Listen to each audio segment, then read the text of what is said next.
Thank you very much, Ray. I don't think I can compete with that. I mean, that was theatrical. Instead, I would like to go a bit beyond the comments that both of my colleagues have made and suggest not only that Israel is no ally, but also that it is actually not a friend because it does actual damage to the United States through using its considerable access to Congress and the media to promote policies that are good neither for the United States nor for Israel. I'm sure you've all heard the expression that a friend does not let a friend drive drunk. Well, the United States has been driving drunk for quite some time, and that dangerous behavior has to some extent been encouraged by Israel and its many supporters in Washington. Israel might or might not have been an actual enabler of the disastrous American invasion of Iraq, but it is undeniably true that American officials extremely close to the Israeli government were behind the rush to war and the forgery of phony intelligence that fed the process. If the United States goes to war with Iran in the near future, it will not be because Tehran actually threatens America. It will be because Israel and its powerful lobby in the U.S. have succeeded in creating an essentially false casus belli to mandate such action. Prime Minister Benjamin Netanyahu, who once commented that 9/11 was good for Israel, has repeatedly sought to commit our government to draw red lines that would narrow options for the White House and de facto require it to take action with the military against Iran. Congress is meanwhile advancing legislation that would commit the United States to intervene militarily in support of a unilateral Israeli attack, meaning that Israel could easily be empowered to make the decision on whether or not the U.S. goes to war.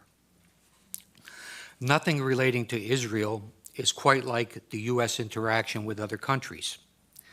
Delinda and Janet have outlined the dollar costs and special financing arrangements that go to support Israel, measures that are not in place for any other nation. Congress also approved on Wednesday, as part of the United States-Israel Strategic Partnership Act, by a vote of 410 to 1, an Israeli exemption from the reciprocity mandated by the so-called visa waiver program. Israelis will be able to travel freely to the United States, while their government will be allowed to refuse entry to American citizens. This is a privilege that is granted to no other country. One congressman has recently even introduced a bill to cut off federal funding for any academic organization that engages in boycotting Israel. Boycotting other countries is okay. Israel interferes in American elections, most recently on behalf of Mitt Romney. It has corrupted our Congress. Its head of government publicly rebukes our own head of state.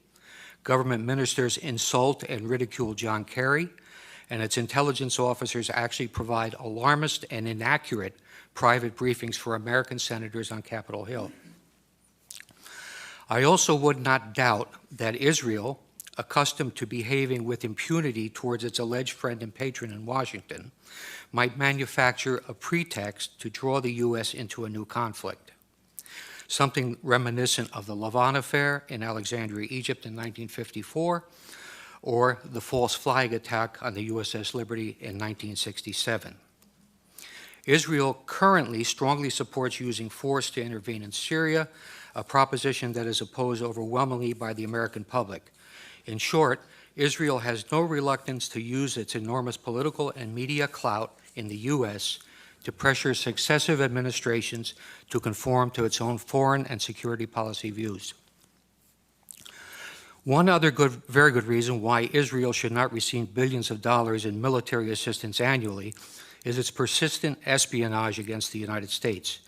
Grant Smith has described how Friends of Israel stole enriched uranium from a Pennsylvania refinery to create a nuclear arsenal. More recently, we have learned how Arnon Milchan, a Hollywood producer born in Israel, arranged for the illegal purchase of 800 nuclear triggers. Milchan picked up an Oscar last Sunday without any interference from the FBI. The existence of a large-scale Israeli spying effort at the time of 9/11 has been widely reported, incorporating Israeli companies in New Jersey and Florida, as well as hundreds of art students nationwide. 5 Israelis from one of the companies were observed celebrating against the backdrop of the Twin Towers going down. While it is often observed that everyone spies on everyone else, particularly true if one is referring to our own NSA, espionage is a high-risk business that most countries are extremely careful when they are spying on friends because of fear of blowback. Israel, which relies on Washington for billions of dollars in aid and also for political cover in international fora like the UN, does not spy discreetly, largely because it knows that few in Washington will seek to hold it to account. There were, for example, no consequences for the Israelis when Israeli Mossad intelligence officers, using passports and pretending to be Americans, recruited terrorists to carry out attacks inside Iran, as noted by Mark Perry this morning. Israelis using U.S. passports in that fashion put every American traveler at risk. Israel, where government and business work hand in hand, has obtained significant advantage by systematically stealing American technology with both military and civilian applications. The U.S. developed technology is then reverse engineered and used by the Israelis to support their own exports. Sometimes when the technology is military in nature and winds up in the hands of an adversary, the consequences can be serious. Israel has sold advanced weapon systems to China that are believed to incorporate technology developed by American companies, including the Python 3 air-to-air missile and the Delilah cruise missile. There is evidence that Israel has also stolen Patriot missile avionics to incorporate into its own Arrow system, and that it used U.S. technology obtained in its Lavi fighter development program, which was funded by U.S. taxpayers, to help the Chinese develop their own J-10. The reality of Israeli spying is indisputable. I might cite the names of Jonathan Pollard, Ben Ami Kaddish, Stuart Nozet, and Larry Franklin as spies for Israel have been caught, but they are only the tip of the iceberg. Israel always features prominently in the annual FBI report called Foreign Economic Collection and Economic and Industrial Collection. The 2005 report states, Israel has an active program to gather proprietary information within the United States. These collection activities are primarily directed at obtaining information on military systems and advanced computing applications that can be used in Israel's sizable armaments industry. It adds that Israel recruits spies, uses electronic methods, and carries out computer intrusion to gain the information. A 1996 Defense Investigative Service report noted that Israel has great success stealing technology by exploiting the numerous co-production projects that it has with the Pentagon. It says, placing Israeli nationals in key industries is a technique utilized with great success. A General Accounting Office examination of espionage directed against American defense and security industries described how Israeli citizens residing in the U.S. had stolen sensitive technology to manufacture artillery gun tubes, obtained classified plans for reconnaissance systems, and passed sensitive aerospace designs to unauthorized users.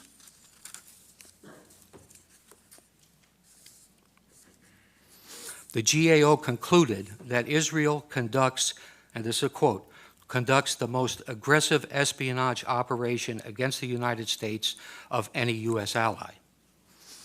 In June 2006, a Pentagon administrative judge overruled an appeal by an Israeli who had been denied a security clearance. If you can imagine that, an Israeli with a security clearance at the Pentagon.